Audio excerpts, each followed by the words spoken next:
That's a good warm-up, isn't it? Just using the lead arm. My other hand is in my back pocket, so I'm not tempted to use it. I can just take this swing and hit it with one hand.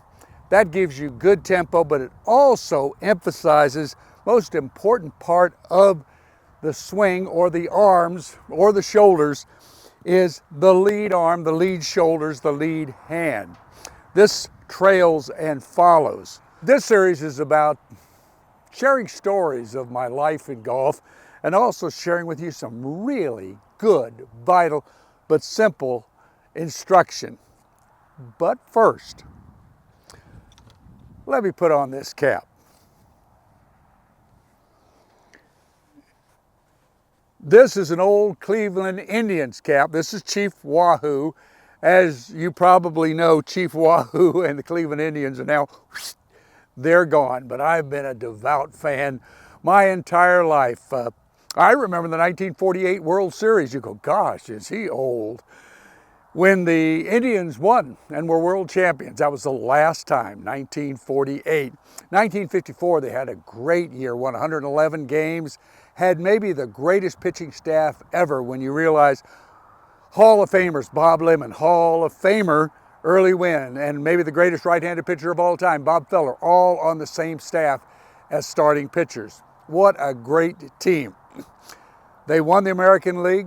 Next year, they had a great crop of youngsters come up over the next couple of years. Rocky Colavito, an outfielder named Roger Maris. Yes, Rocky Colavito and Roger Maris were on the same team in the same outfield. And then there was a young pitcher named Herb Score.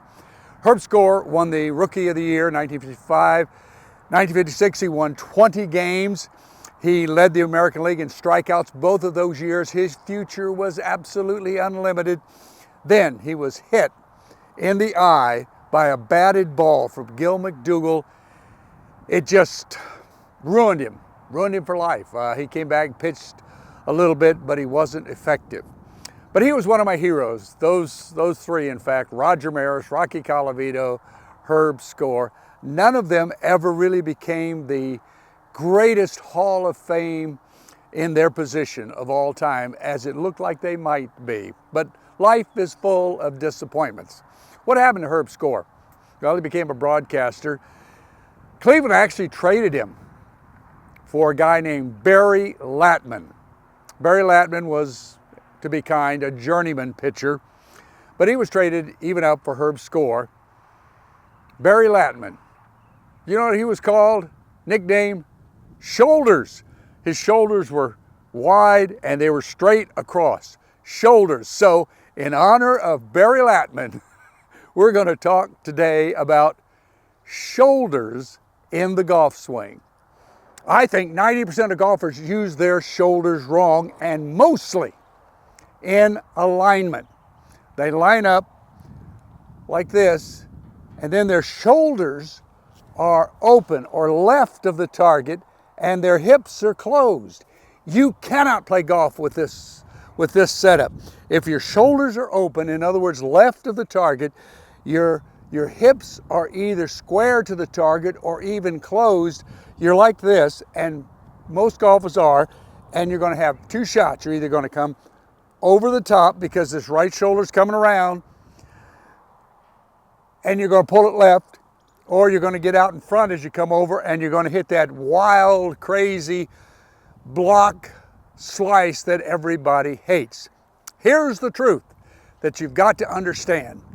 You cannot play golf with your shoulders left of the target, your shoulders open, and your hips closed. But you can play very good golf, great golf, with your shoulders closed, in other words, to the right of the target, and your hips open. Get that? Standing here like this, I can play with my shoulders closed and my hips open. Do you see that? My shoulders are to the right of the target. My hips are to the left of the target. That's the way to line up. Not the opposite, where your shoulders are open like this and your hips are closed. Shoulders open hits is just going to be nothing but disaster. Let's hit a few shots.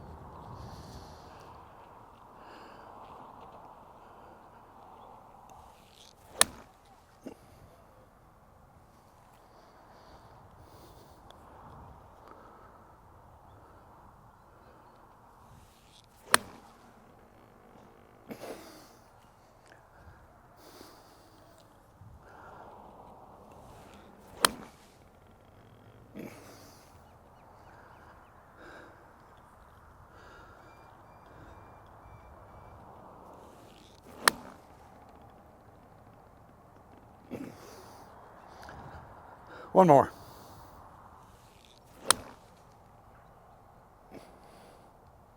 That's in. Boom! So, that was fun. I hit a lower trajectory shot. I hit a little pull draw. I hit a little block fade, and then I hit 2 right down the flag. The adjustments are made just slightly with your hands to hit the draw or the fade, but the alignment is definitely shoulders closed, hips open. Shoulders closed, hips open. Why do I do all this? The marathons, the world records, the YouTube channel. It's about the children. I have a children's charity, a 501c3. You can help. Help the Ironman, help the children. Go to the titles below and click more. Thank you. God gives us a lot of great gifts, and I want to share with you one of my favorite moments in golf. I was over in Scotland trying to qualify for the Senior British Open many years ago, didn't qualify. My best friend and chiropractor, Dr. Phil Tankersley from Alabama, caddied for me, and then we went and played some courses. One of the courses we played ranks right now as maybe my favorite in all the world. It's called North Berwick, the West Links. North Berwick, Scotland. That's right there on that water that Robert Louis Stevenson laid on the beach as a boy and dreamed of the novel Treasure Island. That's how remarkable that North Berwick is. So we arrived there, and Phil's going, this is great. It's beautiful. Who was the golf course designer? Now, Phil is modern technology, modern golf balls, modern golf architects. I'm a traditionalist. And so he says, who designed this? It's great. I said, God. He goes, yeah, I know. I said, no, God. There is no golf course architect at North Berwick. And he goes, no, somebody designed this. And just at that time, coming down the slope was the starter. And he kind of walks up to us and says about, hi, gentlemen. Phil goes up to him and he says, I got to know something. Who is the architect of this wonderful golf course?